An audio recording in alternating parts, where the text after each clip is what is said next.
ಎಲ್ಲರಿಗೂ ನಮಸ್ಕಾರಗಳು. ಇಂದು ವಿಶ್ವ ಯೋಗ ದಿನಾಚರಣೆಯ ಹಾರ್ದಿಕ ಶುಭಾಶಯಗಳು.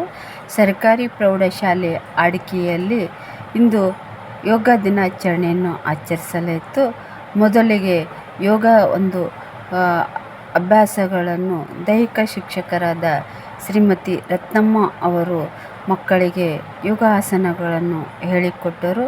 ವಿವಿಧ ರೀತಿಯ ಯೋಗ ಭಂಗಿಗಳಲ್ಲಿ ಮಕ್ಕಳು ಮತ್ತು ಶಿಕ್ಷಕರು ಎಲ್ಲರೂ ಸೇರಿ ಈ ಒಂದು ಕಾರ್ಯಕ್ರಮದಲ್ಲಿ ಭಾಗವಹಿಸಿದರು.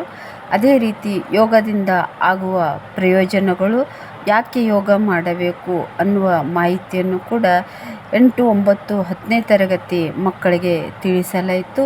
ಇದರೊಂದಿಗೆ ಎಲ್ಲ ಆಸನಗಳನ್ನು ಮಾಡಿ ತೋರಿಸಲಾಯಿತು. ಅದರ ಪ್ರಕಾರ ಮಕ್ಕಳು ಯೋಗವನ್ನು ಮಾಡಿದರು.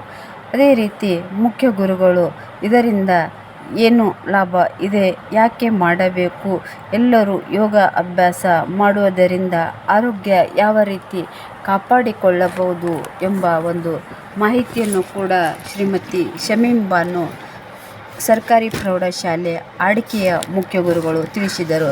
ಈ ವಿಡಿಯೋ ಇಷ್ಟವಾದರೆ ಶೇರ್ ಮಾಡಿ, ಲೈಕ್ ಮಾಡಿ, ಸಬ್ಸ್ಕ್ರೈಬ್ ಮಾಡಿ.